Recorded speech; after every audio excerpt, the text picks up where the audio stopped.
Coming Down is proudly sponsored by Colorado Ganja Gear, high-quality, artistically inspired herb grinders. So let me tell you, these things are great. I actually own one. My favorite part is the perfect consistency you get after grinding. Some grinders just pulverize your herb into dust, but the razor-sharp teeth and smooth action on these always leave you with perfect, fluffy, evenly ground herb. The craftsmanship is top-notch, made from aircraft-grade aluminum to guarantee you won't get metal shavings mixed into your herb. But the best part, truly, is each grinder features original artwork created by Colorado artist Lori Beatty. She creates unique mandalas that are laser-etched into each magnetic lid. And each grinder comes in a silk bag and has free shipping. So just go to etsy.com/shop/Colorado Ganja Gear and enter the code Coming Down in all caps for $5 off, or go to the show notes for this episode and follow the link. Thanks and enjoy the episode. Hello, friends. Welcome to Coming Down. My name's Nathan. I'm here with Matthew. Hey, everybody. Welcome to Hangover Cast. Good day to you. We actually hung out again in real life. It happened. Not just to record this pod or record these intros. Right, we have witnesses. Yep. And that led to some late night drinking. Oh my god, right? Like, holy shit, we started our second draft at like 10:30 or 11, something like that. Yep. We were going for it. Yeah, that was fun. That was fun stuff. But yeah, I don't have a whole lot to talk about. Oh man, I have a crazy thing that happened the other night. On Friday, I was out back smoking a cigarette, and I was here with like some friends. We were playing board games, and we just hear this like eruption of noise, and it. Like, I thought one of our neighbors were having a party and, like, you know, it moved outside or something, but it was just this total cacophony of screaming and yelling and stuff. Whoa. And we sort of, like, I paused the music and we sort of tuned in to listen to what it was, and it was a bunch of people fighting. Oh, whoa. And it was, like, right on the corner, so, you know, basically just over the fence, like, right next to our house. Yeah, and we just hear all the screaming, and we hear, like, some slaps, and... yeah, and it was all girls too, like all female voices. Wow. And then we hear like some neighbors like come out and be like, hey, like knock it off or whatever, and then I like peek out the front door and I just see like there's cars like parked out in the road with their lights on, and then I just see people everywhere. And so I sort of like slipped back in the house for a second and was like, I don't know what to do. and then I kind of looked out the window again, saw another neighbor come out. And I was like, all right, well, if all the neighbors are coming out. So I walked out front. Right as I did, the whole mob of people were walking down the street to the other corner, and then cops rolled right then and there. Oh, fuck. So that broke it up pretty quick. But yeah, and then there was this one lone, like, probably like 12 or 13-year-old girl, like, standing in our yard, and she was like, oh, no. I don't have anything to do with any of this. And we were like, that's cool, like, we don't even know what's going on. And she was like, a few blocks away there was some teen night thing. Okay. And some drama or something started there, and then they took it to our corner. I don't know why they stopped at our corner. Yeah, this is a ways down from the rec center. Yeah. And and so she was like, yeah, I didn't have anything to do with it, but just kind of got swept up in it. Yeah, and she's like, I can't get in trouble. And we were like, no, it's cool, like, just kick it here for a minute. And yeah, like, made sure she had a ride, and she's like, yeah, my cousin's coming to get me. And we were like, all right, well, if they're not here in 10 minutes, knock on our door and, you know, we'll figure something out for you. But yeah. Yeah, it was crazy, man. Well, good for you for watching out for her. Oh yeah, I mean, dude, totally. And like, from what it sounds like, it was just all probably like 14 to 16-year-old girls. Oh my god. Yeah. Just making mischief. Yeah, totally. But yeah, I didn't actually see any of the like brawl or any of the action, but it sounded rowdy as hell. Like, yeah, weird. We could not figure out what was going on for a little while. We're like, are they fighting? Is that a mob, like an unruly mob? Like, are people rioting? Oh my god. Wow. Yeah, so that was the excitement of the weekend. Some shit got out of control at the rec center. Yeah, totally. God, teen night went wild. Teen night got sideways. Yeah. Oh my god. All right. Yeah. Well, that's some excitement. Yeah, totally. Yeah, like, yeah, it was practically in our front lawn too. It was crazy, but yeah, luckily I don't think anyone got hurt and nothing got fucked up. But wow.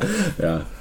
But yeah, so this week's episode, we're back to the guest episodes. Yeah. So this guy, I used to go to trivia every week at O'Malley's. Hell yeah. R.I.P. O'Malley's. Oh yeah. But yeah, it was like, our favorite little local bar, easy to walk to, and oh yeah, they will be missed. Yeah, trivia night was a blast, and this guy owned the bar and hosted trivia night and was always just fucking hilarious. He's on fire every time. Every time, yeah. And so it was a no-brainer to get him on the cast. So. Oh yeah. So that's what's happening. That's our deal. Shirts are printed. Oh yes. So those are going to get out there, out in the world soon. Man, Nick did a great job on them too. Yeah, totally. Yeah, locally done. So really cool shit. And still waiting on the coasters, but I got a ship date on those. Hell yeah, it's all coming together. Yep, totally. So yeah, it's coming. So speaking of all that merch, you probably heard this last week, but we did update our Patreon. So if you go to patreon.com/comingdownpod, right? Yeah. You can sign up there if you want to chip us some money, and now you'll get some extra rewards beyond just the bonus content, of which we have 2 episodes out. Yes. So for everyone who is chipping in, thank you so much. We really appreciate it. And Hangover Cast. Dude. All right, where are we at here? we're in the middle of a cave filled with pain. There's dwarves that are digging into the marrow of my skull, attempting to find the center of my brain. All right, well let's just get on out of here. So all right, so yeah, follow us at Twitter, comingdownpod, and email us comingdownpod@gmail.com. Check out the website comingdownpod.com. That has all the links, and that'll get you to Spotify, Apple, YouTube, all that good stuff. If you want to rate and review on Stitcher, we'd love you for it. Ruck? If you want to be on the show, hit us up at Coming Down Pod on Twitter. Yeah. All that stuff again. Oh, did we already go over that? Yeah, totally. Cool. We did it. All right, let's go.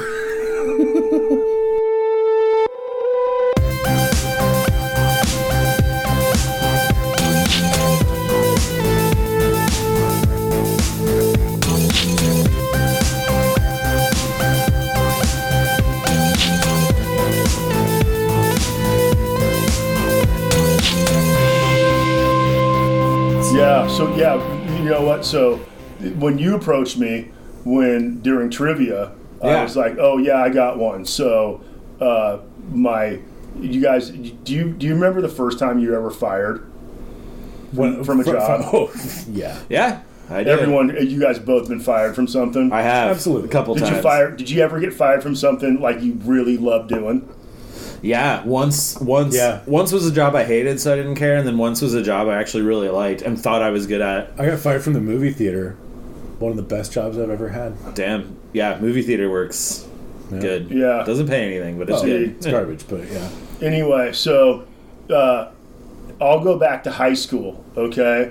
And I love it. Start at the beginning. Well, you know what? I wanted to be in radio, okay? And at the time, we're talking 1985, okay?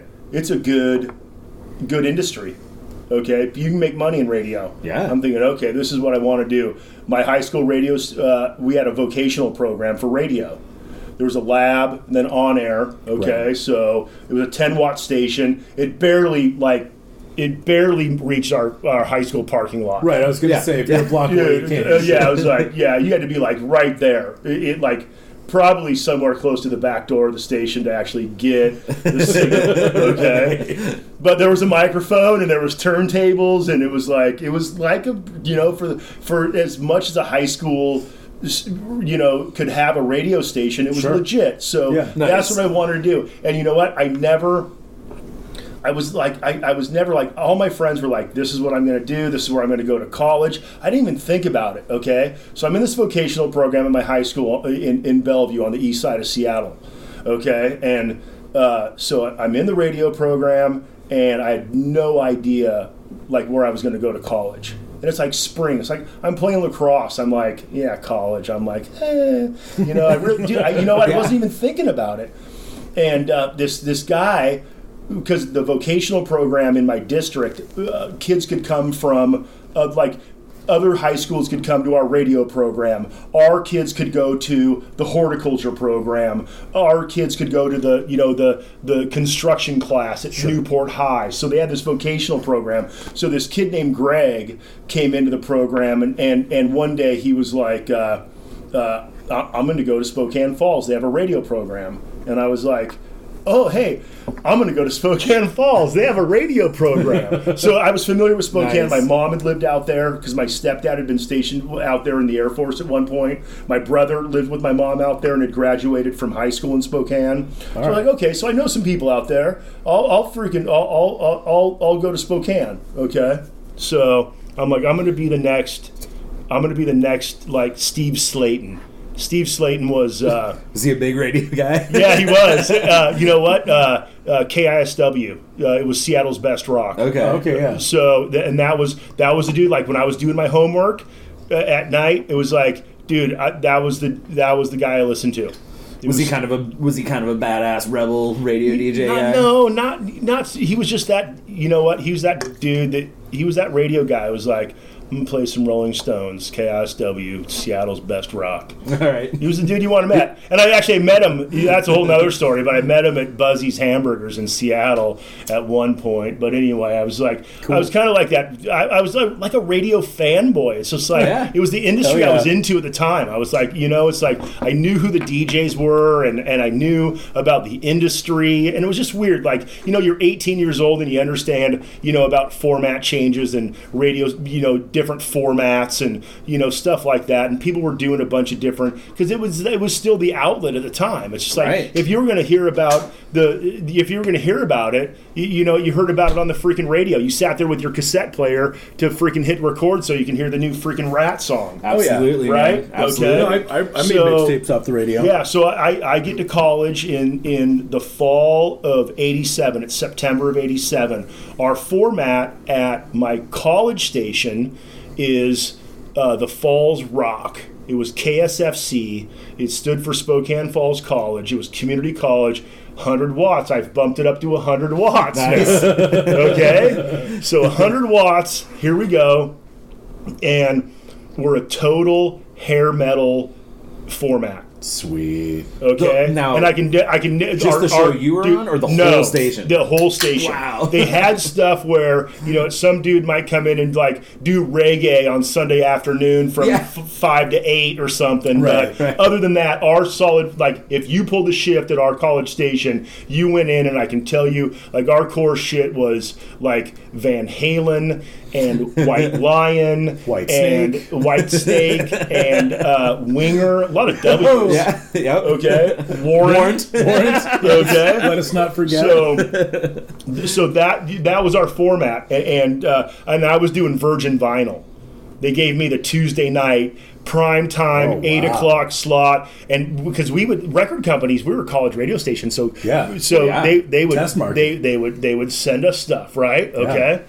So we'd get brand new vinyl, and the two I really remember doing Virgin, because I played some freaking crap. Like, I'm trying to remember what the C rate. Dude, there was just some bad stuff. But the good stuff was I got a fresh copy of "And Justice for All" by Metallica. Dude. So my Virgin vinyl.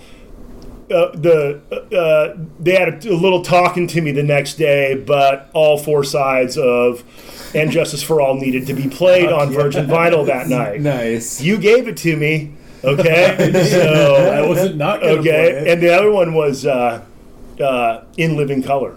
Dude, nice. Cult of Personality. Yes. Yeah. Okay. Actually produced by Mick Jagger. No shit. So those are the two records that I totally remember doing. You got to premiere on the station and everything. So Spokane, we're talking, the early winter of 1987. I'm a freshman in community college. I moved away from home. I got my first own apartment, and the only thing you could do was school. Okay, I was always early. I was that guy. I was always 15 minutes early. And this dude Peter walks in one morning, and there was like three of us sitting in our we were getting ready for general broadcasting course, and he was a second year student. Okay, he had a job at KKZX, which actually wasn't KKZX yet. It was Spirit 99. Okay, so he already that's had not the college station. No, this is real radio. Spokane's big radio. This is Spokane's classic rock station. Okay. So he comes in and just throws out there, hey, anyone want to cover the board for me tonight or this weekend at Spirit? And I was like, so I knew what this meant. The other two fucking doofuses next to me were like, I'm just gonna draw my Voltron drawing. Okay. So I was like, I'm pushing like desks aside. I was like, I got it. So I went up there. Okay. So this is my foot in the door. Okay. Right. It's just pushing buttons. I don't even have to talk yet. Okay. Just pushing buttons. It's called board op in radio. Okay. All I have to do is just look at the computer. No, it wasn't even a computer then. I was going to say, wasn't it? Right? There wasn't. There wasn't a computer You probably yet. just had your clipboard call sheet or whatever. We had like CNN on our 27-inch freaking Sony screen. And we had a log. It was a paper log. They printed it out for you of exactly what you were going to play and what spots you were going to play. And you had to freaking line everything up on CART in radio, which is essentially... It looks like an 8-track cartridge. Exactly. And it's a 60-second cartridge, and you just go, and you're like, oh, boom, and it plays that 60-second spot. Copy and all your... Yeah. So I go up there, and the program director at the time was this guy named Skywalker. Shut up. That was his radio name. Yeah. Okay. This is 1987, man. Yeah. His name, dude. I wish I would have grabbed that. Right. If I was in radio in like in the early 80s, I'd been like, dude, my name is Skywalker. How you doing? Right? If you could have been the first one to jump on that, wouldn't you? Smart. So first name Sky, last name Walker. Yes. Exactly. Nice. Yes. Sky. Walker. Yeah. Okay. Wonderful. Okay. So he shows me the ropes, man. He shows me how to run the board, play CDs, pull music, everything like that, okay? Because we have this huge library on the wall behind us. It's like microphone here and then just music. Okay. Every rock and roll CD available at the time. Okay. So he shows me the ropes, and then here it starts my radio career. I thought I was so hot shit. Okay. So that was your dude. First month I'm there, like they let me drive. They had a KKZX Ford Bronco. It was a 19. it was even though it was going on 88. It was an 88 Ford Bronco from Ford. Okay. Wicked. This is early spring of 88 now. Okay, I've been working at the station for a while. They're letting me drive their promotional vehicle around. It's all painted up with the... Dude, I'm 19 years old. I got a cell phone. I had one of those big brick phones. I'm calling my roommates. I'm like, I'm on the way to the air show. They gave me a bunch of records to give away, which I went to the air show and didn't give away any records and took them back to my apartment. I loaded them up to my freaking... I was like, I'm going to listen to this shit, There's all kinds of stuff. Because it didn't matter. The record companies in 1988, they didn't know that you were a classic rock station. You could be any fucking format. Right. Dude, they would just send you stuff. They had just boxes of shit. So they're like, take this out. And, they're like, here's a box of T-shirts and some stickers and some... So I passed out all the T-shirts and the stickers, and I was like, vinyl's going with me. Yeah, fuck this swag. I wanted the fucking records. Okay, so I'm thinking to myself, I'm 19 years old. I got a 1988 freaking Ford Bronco with the station call letters on it. I'm going to my buddy's freaking kegger party. I'm just freaking driving this thing all around. It was great, okay? And I worked midnight to 6, okay? So as a DJ? Yeah. Okay, so you were on air. I was on air too. Okay, Cool. So it finally worked my way up to I could talk. Okay, but this horrible thing happened to me. Okay. And like career-wise, horrible. Okay, nothing tragic, or catastrophic. Okay, so Skywalker, he decides to bail on radio because he's going to go back to architecture school. It's probably on Wikipedia. Fucking Google that. Yeah. Okay. All right. Show notes. So my first program director takes off. Okay, and then like the review process, you got to get to know these people. So in comes another walker. Larry Walker, okay? And I have no problem saying his name because it's out there, okay? Yeah. So he's my first program director. So I find out I'm 19 years old. I'm working at what I think's my dream job, right? So Larry Walker, they're looking for someone to host the Dead show, okay? And I'm a Grateful Dead fan. Oh, yeah. And I had 26 live cassettes. Okay, Nice. like live Dead shows. Had the good collection Anywhere going from on. like 77 to 80 something. Okay, Sure, man. Before Dick's Picks, that was a treasure trove. right. No, it wasn't. It's like my collection, dude. Compared to some of my friends, that was like 26 was like, that's all you got, bro. you don't got all Shoreline 86. Oh my god, what's wrong with you? So You're like, anyway, I only have the good shows. so man. I got all these tapes, and I'm like, I got tapes, and he's like, you got tapes, and he's like, could you do a show? And I'm like, yeah, I can do a show. Okay, so Dawn of the Dead. They're like, we're gonna do Dawn of the Dead. Shit. Okay, Nice. so I'm like, I'm awesome. So we're sitting there, and I'm doing an air check with and I was using my real name. I was using my real name at the time, and which is Glen Wallace. Walker. No. W should have been.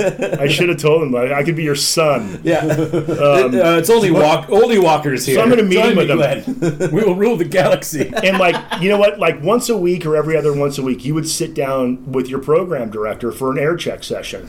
And you'd listen, like, because there was an air check machine with a cassette in it that would go on, that would record every time you hit your hot button for your mic. So what this machine did, this air check machine, what it did was, it recorded your vocal breaks. Oh, That's it. Right. Okay. Yeah. Okay?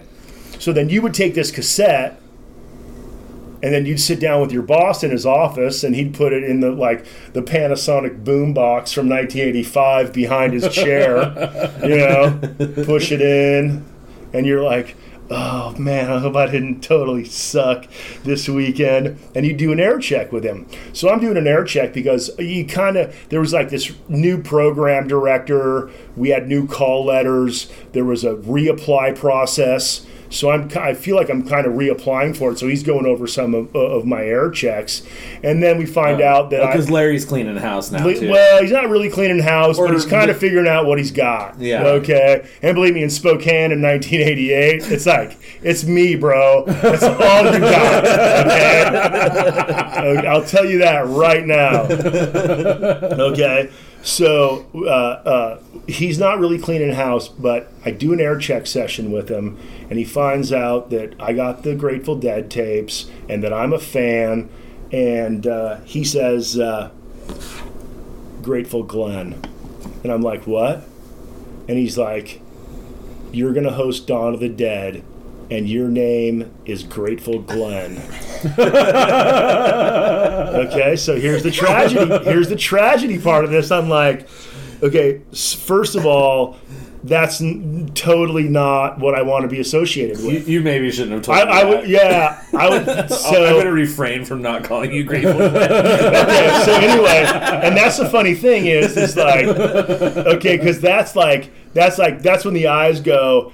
If looks could kill, you'd be lying on the floor right now, because it's the same way, because like there's a very, very small percentage of like my college friends from Spokane from that era who will every once in a while they'll be like, hey Grateful, and I'll be like, dude, I'm gonna gouge your freaking eyes out, man. Okay, so I get saddled with this really shitty radio name. I'm like, I'm trying to make it for myself. I'm gonna be the next Howard Stern. There's no bullshit here, okay? And then you just saddled me with fucking Grateful Glen. It's just like, dude, it's just like, it's just like. And then you only get to do one thing. You're just the dead guy now. And I look like Dobie Gillis. I'm fucking 19 years old. I have a soul patch. I like the Grateful Dead, but I'd actually rather listen to the Rolling Stones or or Black Sabbath. But that's cool. I've been to some shows. So yeah, so there I go. So I end up hosting the show. Then I had to go in every week, and I had to dub the Dead tapes onto reel-to-reel and edit them. Well, okay, hold on. So going back 1 second. So you couldn't say no to this. You were just like, yeah, I guess I am. I guess that's it, right? You know what? Yeah, I kind of felt handcuffed, because at 19, you're like, you're like, okay, I'm going to go for this. And I might have been going on 20 years old, okay? I couldn't drink yet, I'll tell you that. But I could run somebody's fucking radio station, okay? So, no, I wasn't stoked about it. But I was like, you know what? I'm going to roll with this because at the time, it was kind of cool, okay? Right. So, it's so... And like whatever to keep your foot in the door, exactly, too, right? Exactly. So. It's like, what's the trajectory? Where am I going with this? Does this lead to a full-time job, 7 to midnight? Or, it's just like, at that point, it was just like, you know what? It was like... especially in radio at that time, and I think it might be the same way with a lot of industries. It's like when you first get into it, it's like, I'm not going to say no. I'm not saying no. It's like you want me to. It's like you call me at 11:15, and you need me at midnight. Oh God, I'm on my way. Right. Yeah. I mean that's what you do. Right. So anyway, that almost leads to a sidetrack story when I got punched by my promotions director at a brewery in Spokane. What? I was 21 at the time, and I'm going to go off key because I just remembered this. Hey, man, let's hear it. Listen to this. Let's hear it. So, Dick Sheets. He's a radio. That's his name. That was my program director. Okay? Everyone in fucking Dick Sheets. Okay. All the program directors in fucking Spokane got to have these. But this fucking is his real name. Goof ass. His real name. It was like Scheutz. It was Sheets. Okay. His name was Richard Sheets. Dick Sheets. Funnier. Okay. Oh my God. And he worked at KGON. Okay. Wow. So he takes the job. And we'll get to this later on. He was one of my program directors at KKZX in Spokane.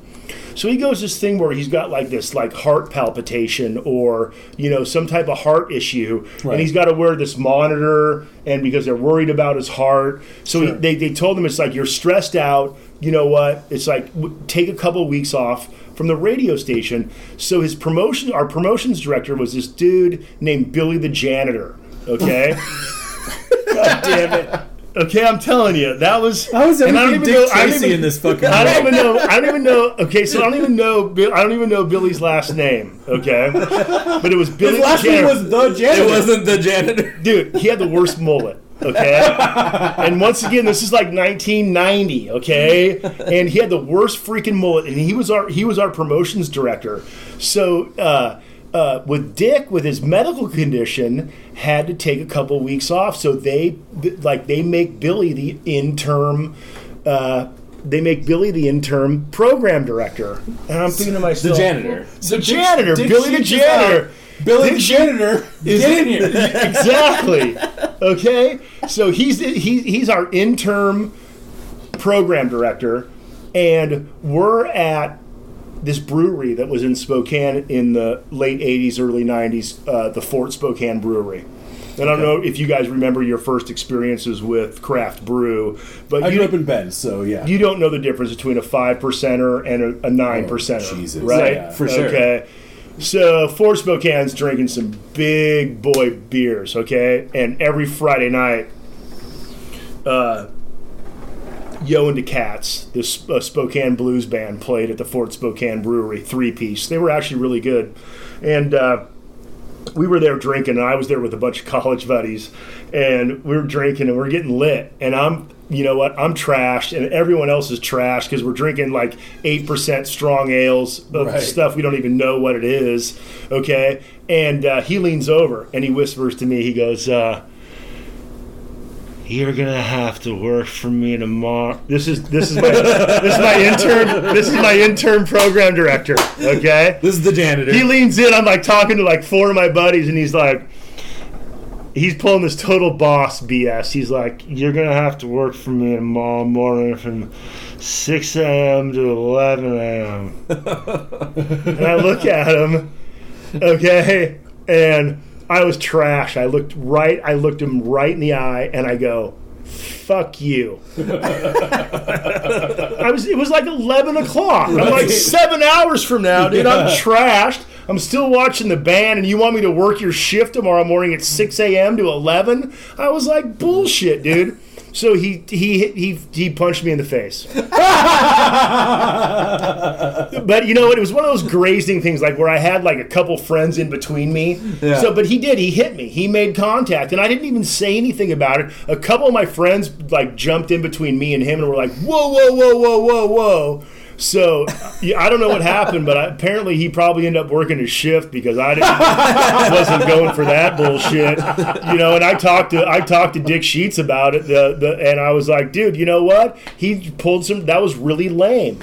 So yeah, no shit, that was lame. You know, okay. So I'm working at KKZX. Yeah. Okay. It's my first radio job. So by now, go ahead. Oh, I was just gonna say. So you're fucking grateful. I'm grateful, Glen. Yeah. I'm working. I'm doing promotions because the thing is like, here it is. It's like I worked for Shamrock Broadcasting. Okay, it's just like back then, man. It was just like these were all like independently owned radio stations that you there's worked no clear for. channel. Okay. Yeah. So when you took on a weekend job, man, that meant you know what? You were board op. You were on air. You were promotions. Dude, you were front desk if they fucking needed you. Yeah. Right. Okay. Well, and they ran skeleton crews often too, right? Yeah, but back then there was, you know, they certainly were, you know, they were producing more revenue. Yeah, sure. Okay, so it wasn't nothing impinging on their market. No. There wasn't a lot impinging on their market. Okay, so, but here's the thing, and you guys go ahead. Okay, it's 1988.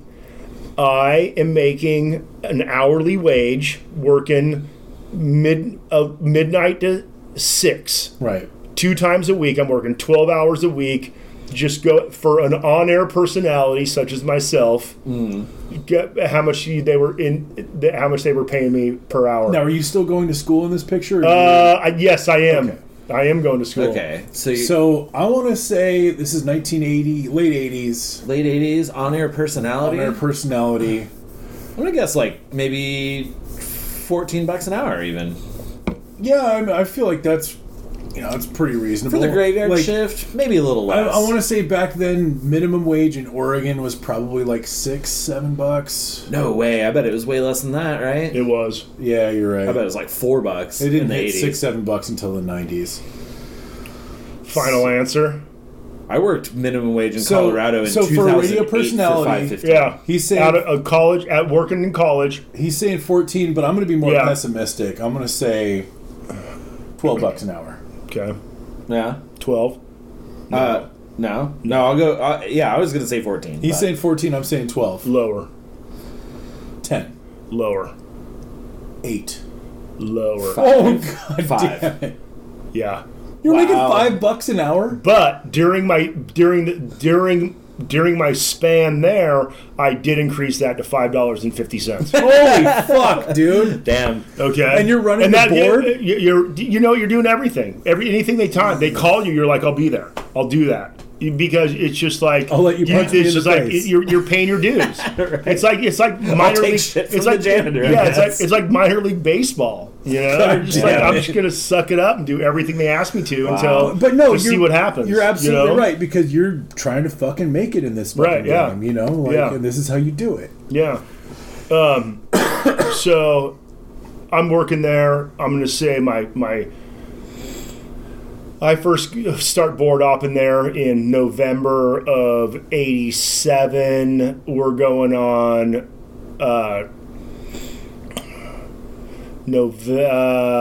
to 91. It's almost 4 years later. It's December. It's New Year's Eve of 92. Okay. 92. Okay, so we're going from 91 to 92. Sure. And you've been doing Grateful Glen for 4 years now? No, I've been hosting the show, but you know what? Fortunately, they brought in another dude who had other tapes, and they were letting him do it at times because they were using me at different hours. You're the Grateful Glen now. Yeah, right. Yeah. So yes, you know what? I was there a lot because this guy lived in a cabin in northern Idaho, and he had to drive like 66 miles to get to the station. something. So. Just to haul his tapes in there. Right, exactly. Hey. Right, yeah. Holy shit. So we were kind of sharing duties with that, but I was doing, I was filling in other shifts. Yeah. I did get some decent shifts, and so. Now, hold on for just 1 second. Like, you're saying this is 91 to 92. Yeah. Is the radio station still just fucking hair metal to the tits? No. Okay. Hair metal was that was my college station. Oh, okay. I'm sorry. The commercial station I worked for was straight up classic rock. That's right. You already said Yeah, it was Stones, Doors, Okay. Van Morrison, all. And that's an ironclad format. Yes, Yeah. everything you think of as your standard classic rock. That was our format. Right. So and at this point, is 70s included in that, or is? Oh, absolutely. Okay, got it. Oh yeah. Steely Dan. Yeah, okay. Everything. Because I remember when 80s hit the classic rock format because I was working construction. Right, but there's a massive outcry because it's like, how is this fucking classic rock? Right. Well, I listen to KGUN now. Then the 90s got folded in, and I was like, how is this classic? It's only the aughts. It's 25 years old. Less than 10 years old. No, but it's actually there's like a. From what I understand, for like a classic rock format, there's a 20 year barrier. So things like that I grew up on listening to contemporary radio, whether it be Billy Idol, White Wedding, or Guns N' Roses, Sweet Child of Mine. Right. Those songs now being 25 or 20 years in the making, and that's fine. Those are now considered classic rock, and you hear it on the classic rock station. So I get it because you're encompassing more. It's that demographic that you're looking for. Absolutely, and in this day and age, I understand it. But like back when I was building decks in 2002, and we're hearing fucking Pearl Jam on the classic rock station. But like, all that stuff's 20 years or plus old now. Now it is. Yeah. In 2002, it was like, you know what? But then some of the bottom end stuff fell off from the classic rock station too. You don't hear "I Want to Hold Your Hand" by the Beatles anymore. No. Okay. So there's stuff you don't hear. No, that goes to the oldies now. Right. That's oldies. You don't hear Buddy Holly. Right. Okay. Right. Where every once in a while in 1988, you know what? I was throwing down a Buddy Holly song on occasion. Yeah. Older Van Morrison, Them, stuff like that. Okay. Yeah. So yeah. Cool. So I didn't mean to sidetrack you too much, but we're doing New Year's 91, 92. There is a new Grateful Glen. Okay. Yeah. Right. So I'm working a long shift. It's a graveyard shift. Okay. And I think I got up there at like 10. I think I was going 10 p.m. to 6 a.m. because they had maybe some live remote where I had to handle them being like, oh, we're live down at Gatsby's, counting down, come on down. We have Corona specials tonight. Okay. Jesus. So I've forgotten about live radio. I'm dealing with the classic rock radio, playing, bringing in the new year, and we had some countdown too. Play the 10 hottest rock songs of the last 25 years or whatever. Yeah, of course. So I'm doing that. But, it's like when you work a job like that, like you always have time on your hands. So at this moment in my life, I was watching like a lot of cable TV, and me and my roommates were super into Warner Brothers cartoons. Hell yeah. Okay. And I don't know if do you guys remember the episode when Porky Pig's a cop and Daffy Duck's drawing mustaches on everything?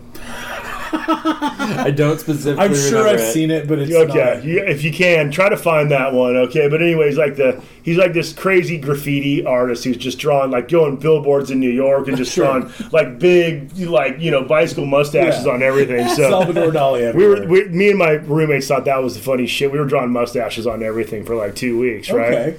So in radio, it's like you have those, I Gotta Take a Poo songs, like something that's like 12 minutes long, like Inagata Vita or something like that. Yeah. Sure. Something you nice got 7-minute jam. Yeah, you got something long. So those times you also freaking, you wander around the station, check out people's cubicles and shit like that. They might have some extra Halloween candy or something like that. But you're like, no one's going to miss these Skittles if I ate them, right? So I'm cruising around, and I was like, I thought it would be funny to freaking draw a beard and a mustache on a picture at the station. So randomly, this salesman at the station had a 8x10 of his new bride on his desk, and I pulled it out of the frame, and I drew a pretty good mustache on this thing, and I slid it back into the frame. Okay, but here's the thing. I'm such an idiot, and they probably would have found out anyway, regardless. Okay, but it was the night of the 31st. No, the 30th. Okay, the night before. Okay, we had events. Okay, so on the 31st, I assumed that no one would be coming in to work that day. Sure. Right. But the 31st wasn't like a normal let's go do business day. So my whole day goes by fine on the 31st, and I get to the station that night, and I do my show and everything, working the midnight shift, and a couple of the staff come back to drop promotional items and shit off. Oh, because they had been out doing the live They'd been doing the New Year's Eve show, so they trickle back in, and my buddy John Perry, who actually got me my Portland job when I came back from Boston. Him and the promotions director, and I forget her name, they were like... something Walker, I'm sure. They were like, what'd you do? And I was like, well, what are you talking about? I was like, they were like, did you like draw a beard and a mustache on anything? And I was like, they're like, you're in trouble. And I was like, fuck. I was like, shit. I was like, it was just a joke. And they're like, dude, you ruffled some feathers. Oh, no. And I was like, what? And so they leave. And so I got to work until 6 a.m. And I'm like, that's all they have to I'm like, yeah. I'm like, duh, fuck. I'm like, I'm so fired. I'm so fired. I was just like, and I was like, shit. So the thing is like, eventually the program director came back, who, it's no longer the janitor. No, program director, and at this time it had changed again because my Dick Sheets had gone back to Portland. He took a job with KGON. So he bails, and we get this dude from Alabama named Lee Corey, and he came in. He's all fucked up. He comes in, and he called me on the hotline, and you know what? No. When you're on the air, when you're on radio, and like there's this like one this like I'm deaf flash thing goes off, you know what I mean, like a almost like a fire alarm in a corridor or a stairwell, and you're like, oh, it's the fucking hotline, and then you're like, and it's like 2 a.m. So I pick up the hotline. Never good, right? I pick up the hotline, and he's like Glen, and I'm like, what's up? He's like, this is Lee. And I'm thinking to myself, like, yeah, no shit. It's like, who else has the fucking hotline number, you fucking dildo? So he's like, we're going to meet, what time are you off the air? I'm like, 6 a.m. I'm like, okay. We're going to meet at 6 a.m. And I'm like, so fired. I'm so fired. Okay, so, but here's the thing. He calls me back, and he's like, he's too hungover. Oh, no. He's too hungover to make the meeting at 6 a.m. It's New Year's Eve. Right. Yeah, so he's too fucked up, so he's like, hey, we meet at, can we meet at 11 a.m. tomorrow? And I was like, dude, yeah. I'll see you at so that just prolongs the agony. Right. You're like, I'm so done. Wait, so you're getting off at 6. Yeah, so like, I drive. You know what I did? I went to I went to McDonald's drive-through and I ate 2 sausage McMuffins with egg. 2 of them. Like you do. And I hung out. And then I went home for a while. And I think I watched an episode of Miami Vice on TNT. Okay, because I'm not sleeping. If this story weren't okay, so I go back up there, and he's there, and this is epic. Okay, so we sit down, and he's across from me at his desk, and I hear his desk drawer slide open. And he pulls out this picture frame. Oh, no! And he turns it around, and there's the woman with this freaking big bicycle mustache on her, right? And he goes, "Did you do this?" And I was like, "Yeah, I did it." And I mean, what was I going to say? I was only one in the station. It was like, no, the freaking janitor guy apparently has something out for the sales guy's wife. I don't know who did that, so I owned up to it. I didn't think it was that big of a deal. Right. Okay. You're like, so some casual vandalism. He's like, I'm gonna have to let you go. And I'm like, dude, I've been busting my balls here for 4 years. And I draw a fucking mustache on some sales guy's wife's picture on his desk, and you're going to let me go for that? He was like, you have no idea, dude. And I was like, what do you mean? He was like, that guy wanted to know where you lived. That guy wanted to kick your ass. Whoa. Yeah. Whoa. And he was like, I was 20, 21. I was 21, 22. Okay. And this 57-year-old salesman wanted to kick my ass. Holy shit. So, like, he was like, this dude was like, he's got to go. He's got to go. This kid's got to go. They were like, no more bullshit. This is fucked up. They were like that. So he was really angry about it. Wow. Yeah, they were super, super pissed.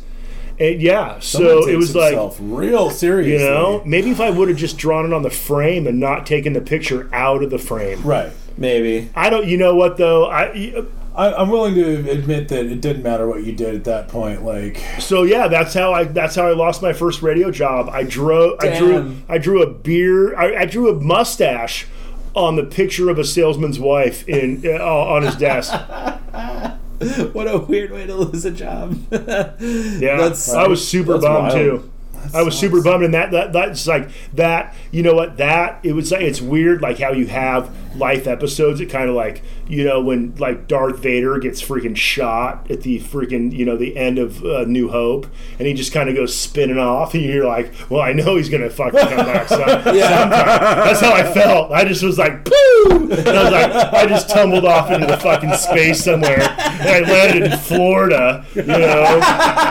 So yeah, you're like, wow, what freaking alien freaking landscape is this? Yeah. So actually, I had plans. My wife now, my girlfriend at the time, was going to school in Boston, and my aunt lived in the Keys. She was a master diver and ran a dive shop. Cool. So we were getting ready. We were doing a 2-week vacation anyway. She was coming down from nursing school, and I was flying for my 2-week vacation from radio to hang out. But that turned into a 1-year vacation in the Florida Keys. Yeah, so wow. That's how that happened. Wild, man. Man, sounds like you had a good old time, man. Sounds like you got to live a little bit of the heyday of, you know, radio back when it was, yeah, right. You know what? Cool too. It was, because everything was. You know what? It was, and if you look at the history, it was Clinton who fucked everything up, because there used to be like. You know what? If you went back to when I started in radio, if you go back to 1987, it's like you could own 2 FMs and and this is hypothetical. I don't know exactly what the Yeah. numbers were, but you could only own like 2 FMs and 3 AMs in one market. It was just like you could only own so many radio entities because they didn't want you doing the Fox News where you freaking have 360 fucking stations, and it's like all of a sudden you just pipe that news through the line. There was no, there was no break in that, and there used to be. So he eliminated ownership rules. Yeah. Did he really? Okay, and they're also News Corp wasn't a thing. Yeah, dude, you couldn't do what you couldn't do that back in the 60s, 70s, 50s, 60s, 70s, 80s. Right. You couldn't do that because you were limited to how many radio stations, AM or FM, and television stations. Right. Like if you were a big broadcaster in the 80s, like if you were Gaylord Broadcasting of Arizona, you owned your 2 FMs, your 3 AMs, and your TV station. Right. And that was your cluster. And that was it. And That that's was all you it. got. And like everybody had deals with each other for like signal repeating and stuff like that. Sure. But there was no Clear Channels, Sinclair. No. Clear Channel came about after that. And look at the it makes sense. Yeah. And look at the mess that Clear Channel became. Fuck Clear Channel. Clear Channel. It's Media a mess. consolidation's been one of the worst things. Oh that's ever happened in this yeah, country. yeah. Because that it's how, and you know what? I don't care if you're like super left or super right or moderate. It's just like CNN plays the same game that Fox does, and they're able to freaking pump that same freaking bullshit, on down the line. Yeah. And so there are two things. Two things really affected radio in the 90s, and here's another one. There used to be what was called, and I think Clinton eliminated this too, there used to be what was called the fairness doctrine. Okay? So you're a Republican candidate and you're a Democrat candidate, and it's election season, and I interview for 3 minutes about what your views on, and then all of a sudden, guess what? According to the fairness doctrine, I have to give this guy 3 minutes too. Oh, right. Okay? Right. So as soon as they eliminated the fairness doctrine, look how divisive radio and television is now. It's like you have your right wingers with the Fox, you have your left winger, more liberals with the CNN, you have your super liberals with the NPR. It's all really it's pigeonholed and very much divided now because they're they saw this coming. It's like things like the limited ownership of radio and television stations and the fairness doctrine. When you eliminate that, it just freaking rolled downhill, and the quality of what you get is it's shit. Becomes an echo chamber. Yeah, Well, now, and I have to imagine though that part of the thing with that, and I have to imagine too that there was lobbying involved to have some of these things removed, because at a certain point these media stations knew that they were going to make money. Why wouldn't Murdoch, unless they were able to in 1985 unless they were able to create giant conglomerates. Absolutely, dude. Murdoch in 85 is thinking, I can only own 10 entities per market, and then all of a sudden you eliminate ownership rules for radio and TV, and all of a sudden a guy like freaking Murdoch can own 320 stations across America. And why wouldn't you if you could? Right? Yeah. Why wouldn't you? Why wouldn't you? Ugh.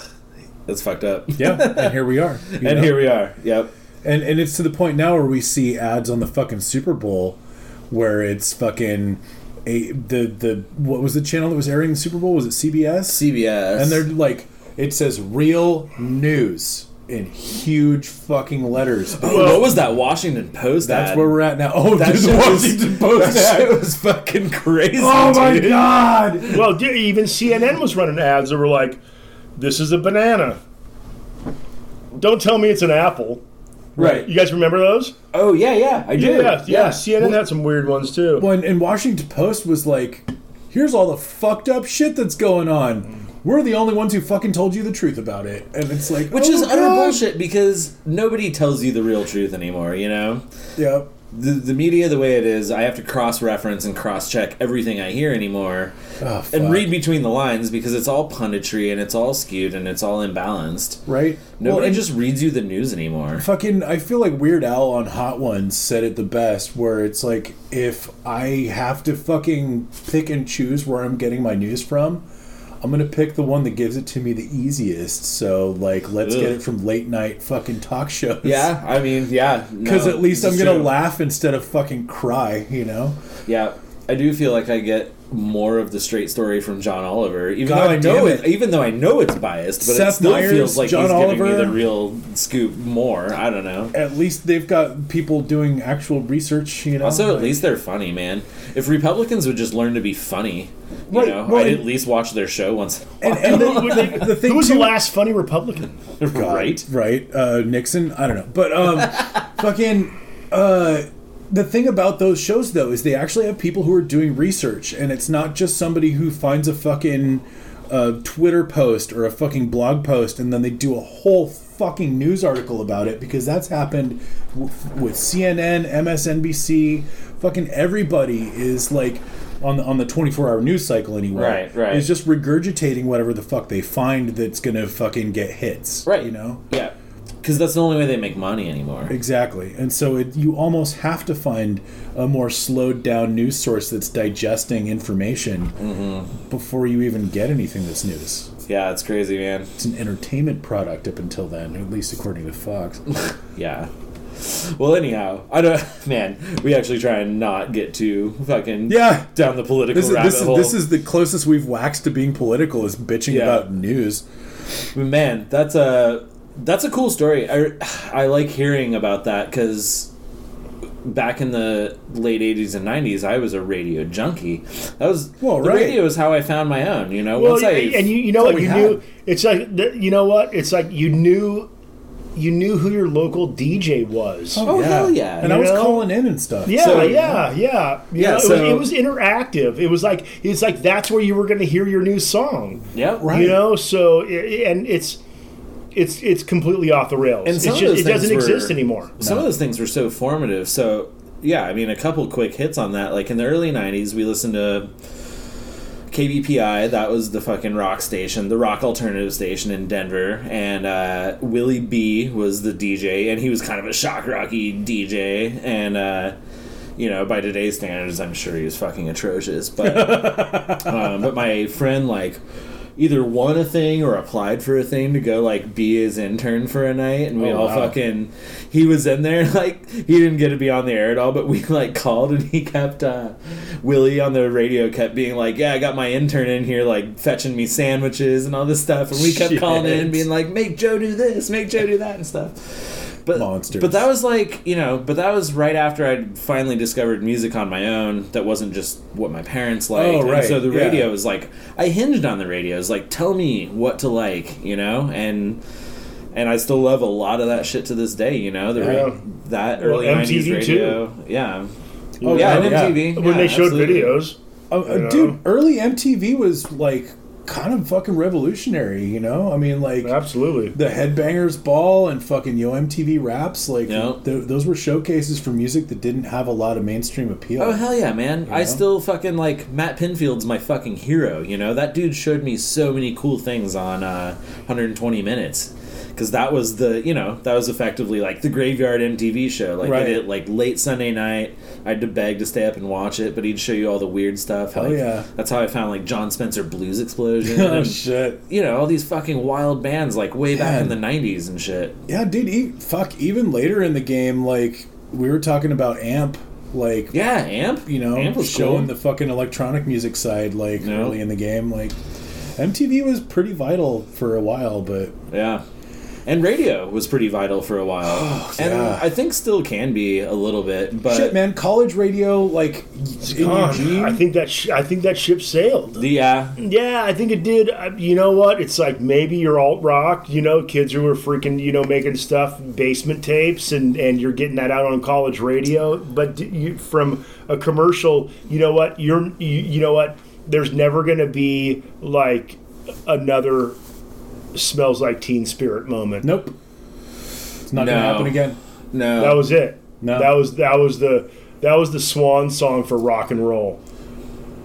Well, it really required such a specific set of circumstances. You had to have this deeply entrenched recording industry to turn on its ear. Right, You know? and it has. Oh, And like, absolutely. You know, you're it's never just going to like- get another entrenched recording industry. I have kids. Yeah. You know what? They're not listening to the freaking radio. No. Unless it's NPR in the car with me.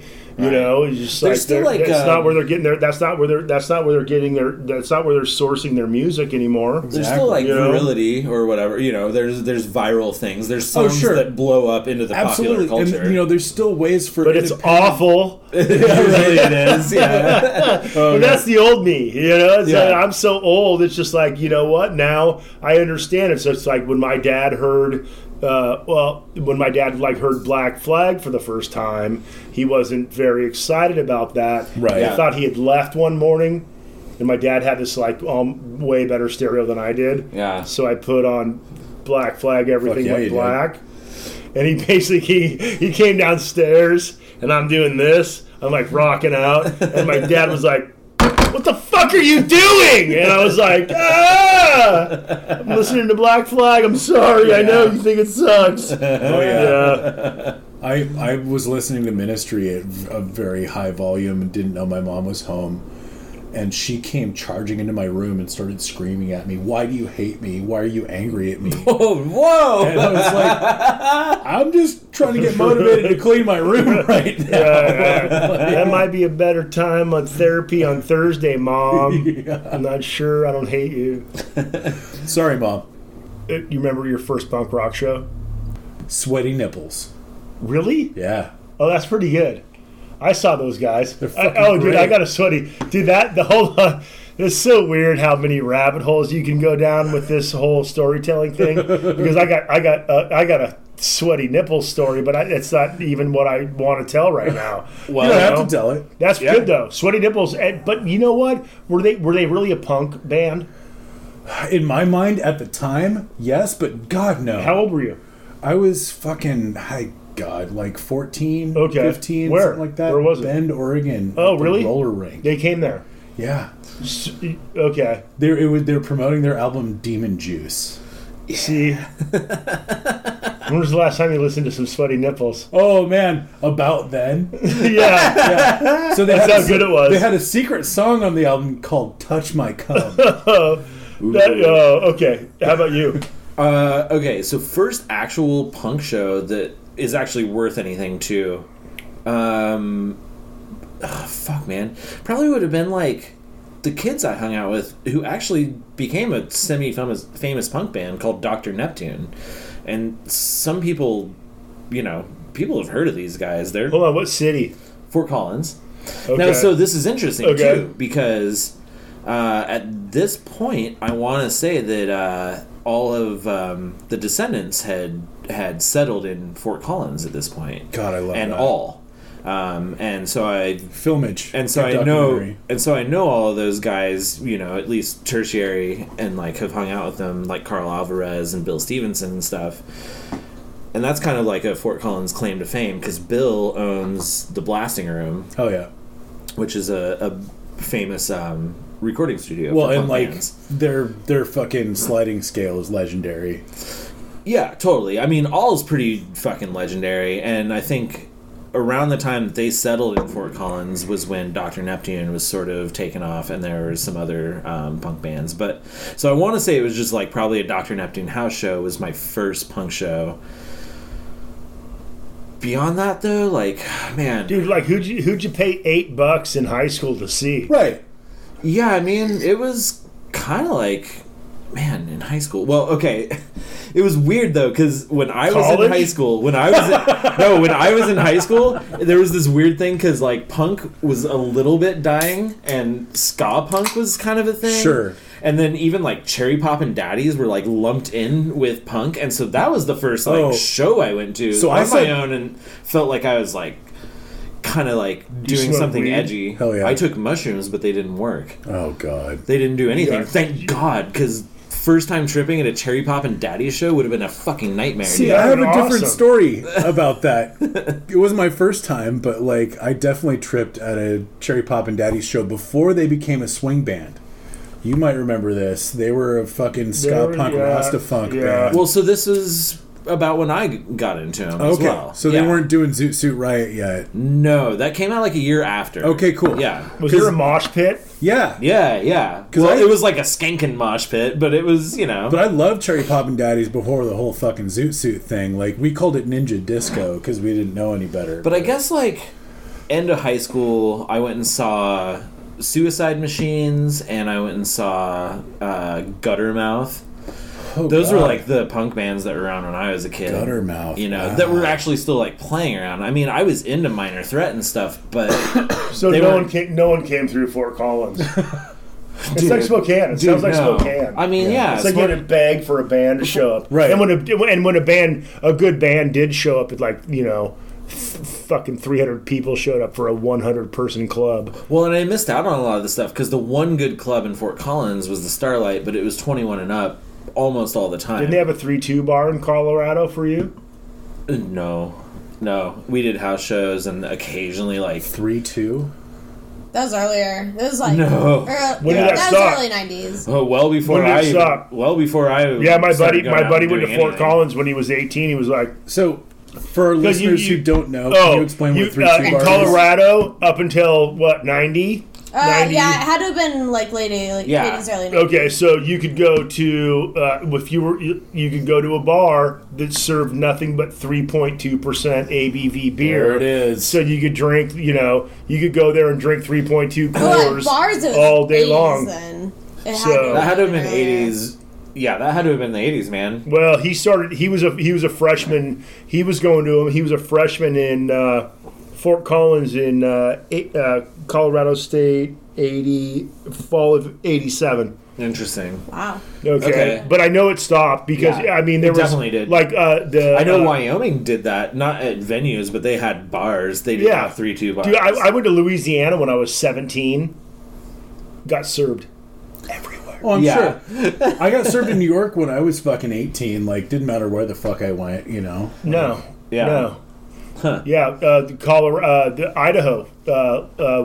So I was born in 68, September, and the grandfather was for the 19 drinking age, and I went to school in Spokane. It was a 30-mile drive to Idaho. Well, if you wanted to go to any bar or anything, more like a 15-mile to the freaking state line.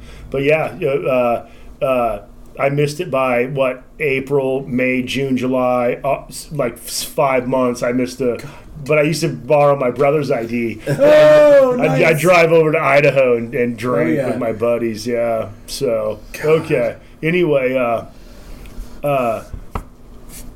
my first punk show was in Seattle, and it was, I want to say it was 1985.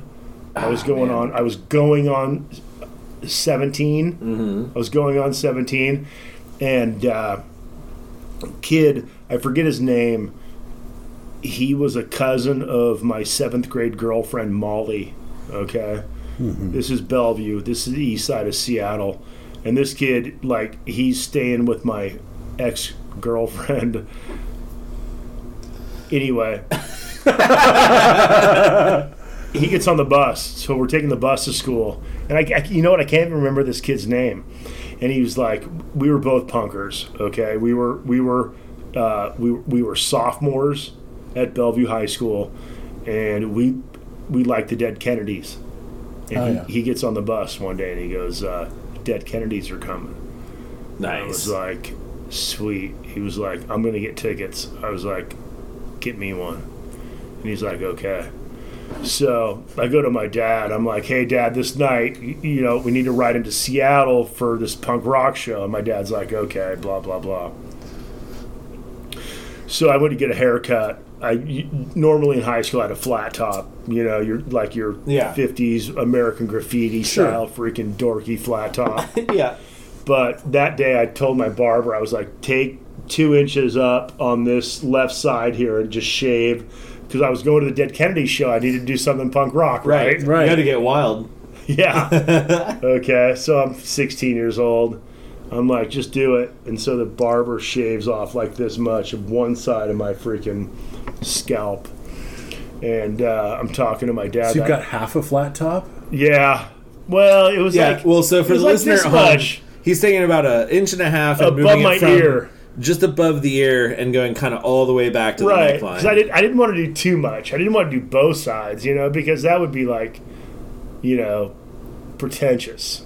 Right. I had to be more punk rock than So that. you're just flat top with like a 2-inch shaved chunk out of one side. Yes. All right. Pretty much. Oh, okay. I get it. Okay. So And I went to my dad's barber too. take it all the way down to the guard, but just on one side, all the way across. 2-inch strip, just like gone on one side. That's actually pretty fucking cool. I wanted to be punk rock. Yeah. Okay. I had to do something. That's not just your standard fucking Liberty spikes or whatever. That's just some weird shit. I like it.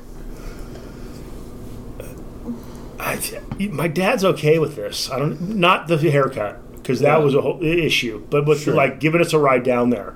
But I remember I come home from the barber and we're sitting that night and I'm talking to my dad about the show, about getting us a ride down there, okay?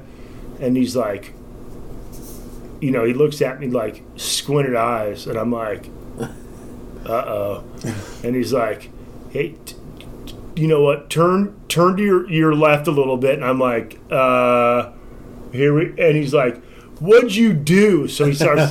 He's like, why is your hair all fucked up? My dad's just like giving me the fucking 10th degree about why I got this fucked up one-sided, like 2-strip-inch freaking hair gone. Right.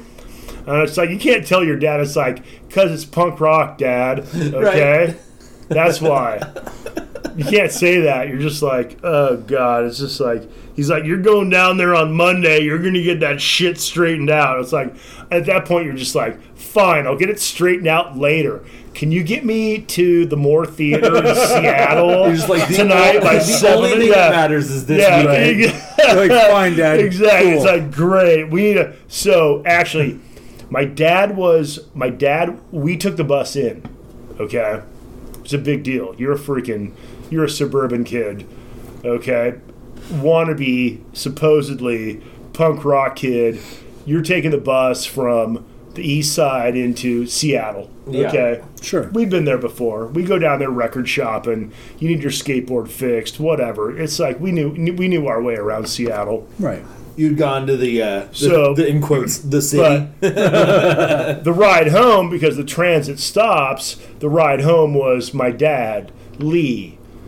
And he was like, so he knew where the Moore Theater was. It's like 6th and Aloha, downtown Seattle. I don't know if you guys have been to a show there. Classic Seattle venue. What's the name of it? The Moore Theater. Oh, the Moore? No, okay. No, I haven't been there. So my dad's like, I'm going to be at this corner at midnight.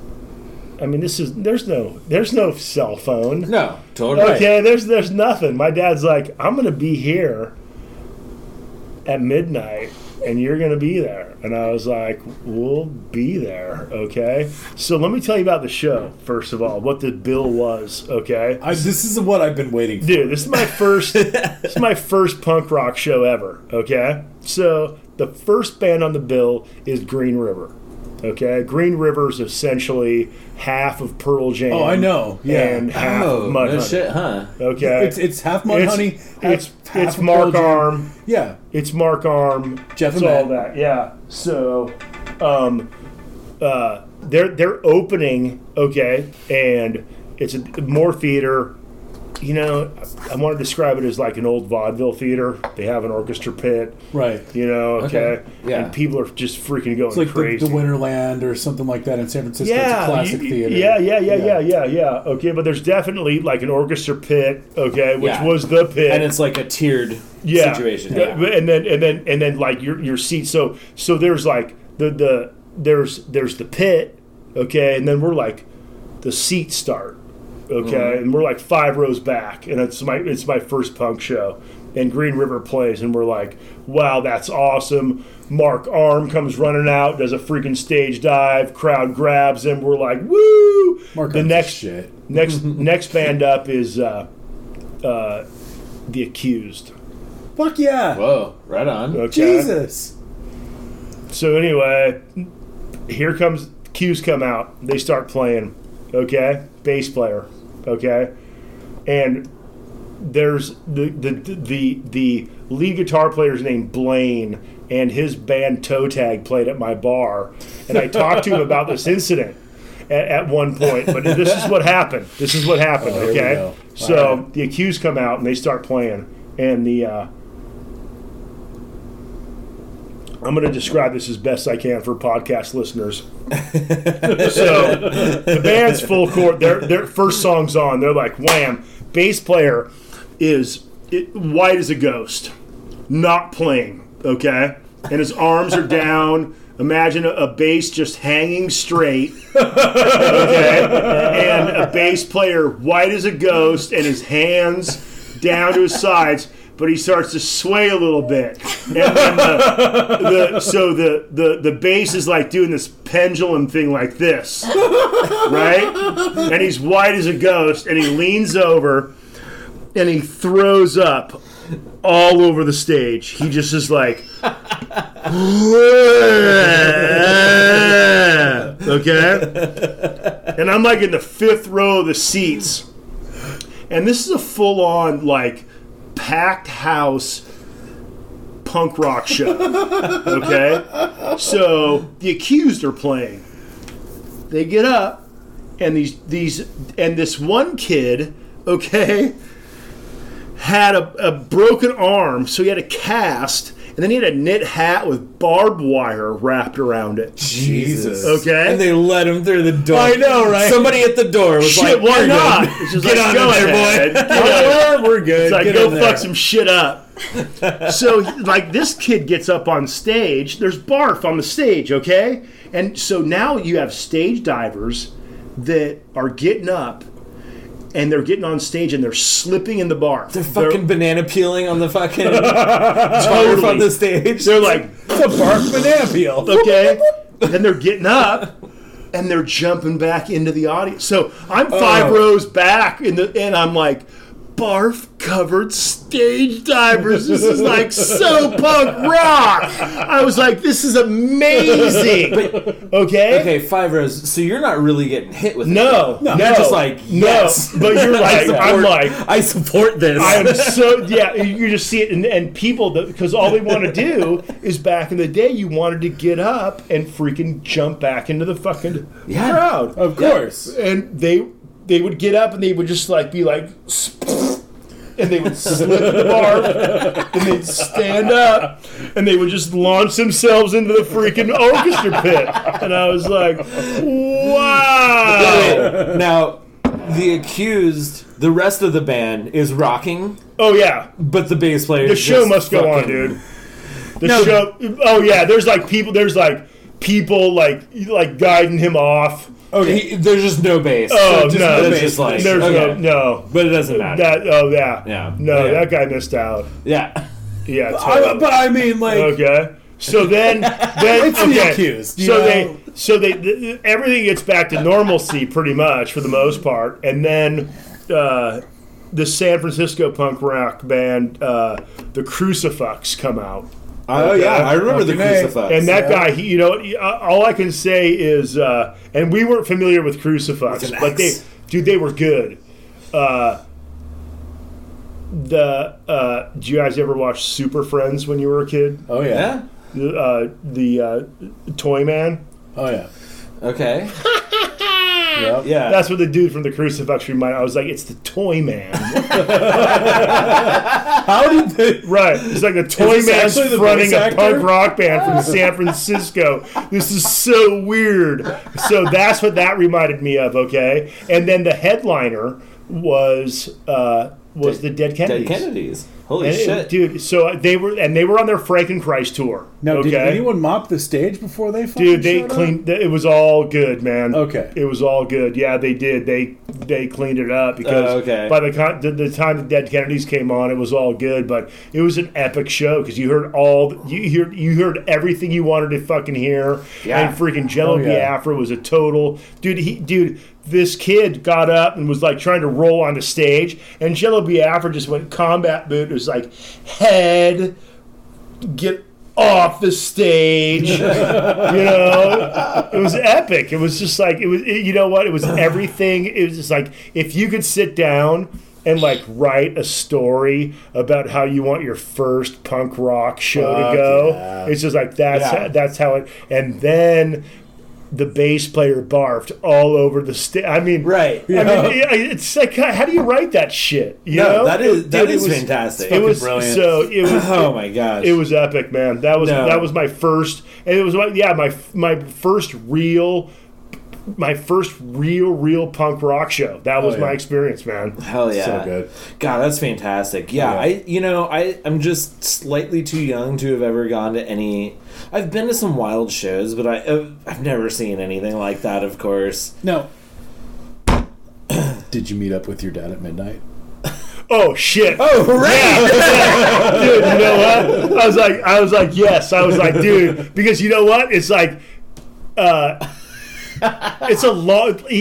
Like the thing is, it's like it's in mileage terms, or as the crow flies. Like downtown Seattle to my house in the burbs was not very far. Right. But there's a bridge and there's water involved and there's like, so yes, I unfortunately missed out on. I was from what I understand, I missed the last encore song because I was like, dude, we got to go. It's like, So I was like, damn. we bailed. Yeah, Damn. 6th and Aloha. I was like, we got to go, man. We got to go. It was like, yeah, my dad was one of those freaking. First of all, I couldn't even believe that he was going to fucking be down there, and it was like a Wednesday in Seattle when I saw that freaking show. yeah, honestly, like you got this whack haircut, and then we're going to see punk rock bands, and your dad was cool enough to take you there and then pick you up. No, we public transferred there. Oh, that's But right. he But was he there. was willing to pick He was you up there at at midnight to pick us up on a school night. That's pretty fucking cool. I know. That's about as cool as it gets. I Yeah. couldn't do shit at midnight on a school night. That's for fucking sure. Yeah, me neither. Yeah, it was. It was weird. And the thing is, like, and my dad let me go to the Rolling Stones on a school night, but he wouldn't let me wear my Rolling Stones T-shirt to school the next day because he wrote me a note to get me out of school so I could see the Rolling Stones. Oh. Okay? And my dad's like, he's a moderate Republican. It's just like, But he's somehow criminally He wasn't, minded? but he was like, I love and it. most of my friends in high school and stuff were like, wow, your dad is an asshole. And I was like, yeah, well, you don't really know my dad. But you know what? So my dad did all this cool shit for me, okay? Yeah. But then again, my dad was like, he was hardcore about other shit. You know what I mean? Just wait till we do the episode on my dad, and he'll just be like, wow, for a guy who did so many cool things for you and like helped shape your existence, like what a fucking asshole. It's I already think your mind-blowing. dad's an asshole, but I'm waiting. Yeah. No, we're gonna do the whole dad episode at some point. I'm gonna cry probably. Oh, But- if you have me back for your dad episode, because right. my dad's a You know, winner. just like cry about dads and shit. my dad's a winner. I got nothing to piss and moan about.